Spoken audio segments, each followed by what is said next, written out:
Hoje a gente vai falar sobre um tema muito legal, recursos internos. Quase que eu falei recursos humanos de novo. Vamos lá.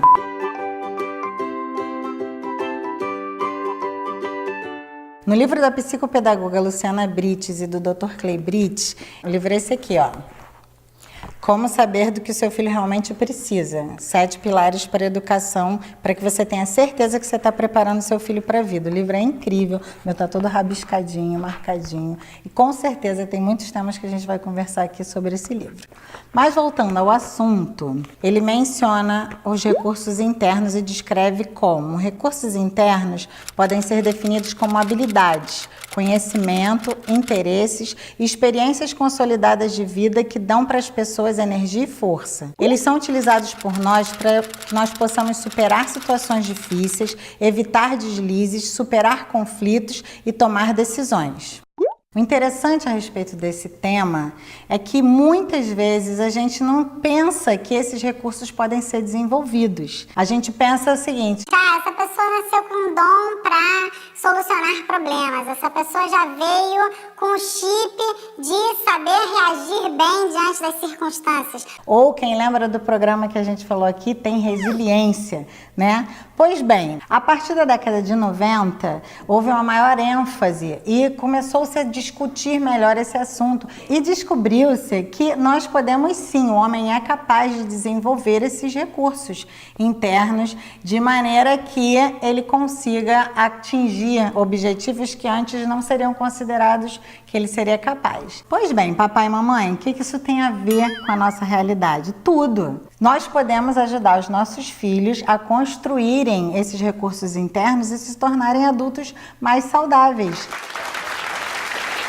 Os autores do livro que eu mencionei, a Luciana e o Dr. Clay, eles mencionam que existem 2 fatores fundamentais para desenvolvermos ou ajudarmos os nossos filhos a desenvolverem esses recursos internos.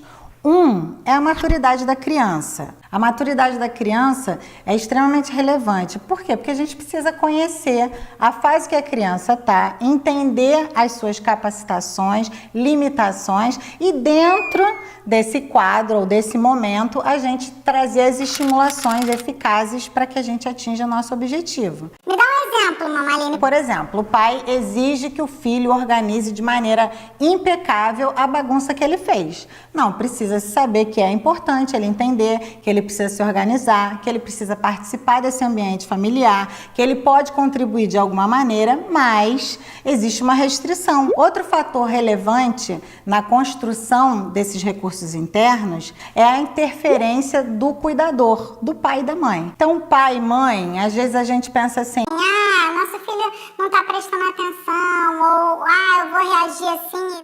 Não pensamos no que aquilo pode virar ou como pode reverberar aquela nossa atitude. Saiba o seguinte: o seu filho está aprendendo como reagir, como agir, como se posicionar, como solucionar problemas, como estabelecer e tomar decisões baseado no que ele vê você fazer. Aí está o poder do nosso exemplo, né? Porque muitas vezes, despretensiosamente, a gente está vivendo a vida, não estamos sendo intencionais, não estamos prestando atenção em como agimos, por que agimos e acabamos interferindo e influenciando para que os nossos filhos construam mecanismos de vida social, de reação, inclusive de organização emocional, comprometidos por causa do nosso comprometimento. Então, papai e mamãe, os recursos internos do seu filho precisam ser desenvolvidos. Você é um agente fundamental para isso. Primeiro, respeite as faixas etárias e compreenda que, de acordo com a faixa etária, vão existir coisas que você vai poder exigir.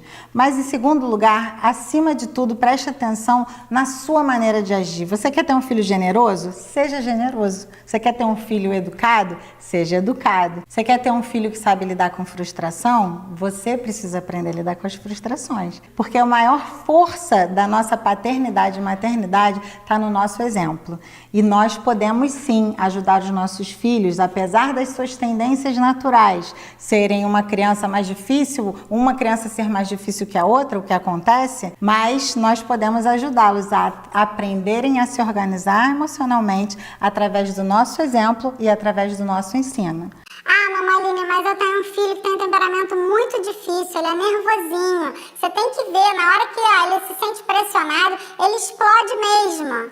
O seu amor direcionado ao seu ensino direto, ou seja, filho, não é admissível você ter esse tipo de postura. Eu não aceito você agir dessa maneira.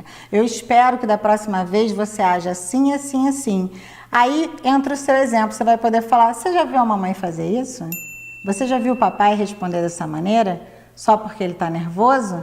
E se o seu exemplo for positivo, ele vai falar, Opa, tem coerência, faz sentido, eu preciso ser dessa maneira. e aí você vai poder ter o filho que você tanto sonhou e esperou. Então eu quero encerrar esse programa dos recursos internos dizendo para você, papai e mamãe, que nós temos uma responsabilidade incalculável de transformarmos de maneira intencional e positiva a existência dos nossos filhos, ajudarmos eles a saberem lidar com frustração, a saberem tomar decisões de maneira coerente, sábia, não se moverem pelas emoções, não serem pessoas explosivas, mas serem pessoas organizadas, sábias. Nós temos condições de construir esse ambiente, começa conosco, mas certamente nós vamos ter o sabor, a alegria de experimentar no futuro, na trajetória do nosso filho, essa sementinha que a gente plantou. Quero deixar um dito aqui para você que assim tem tudo a ver com o que a gente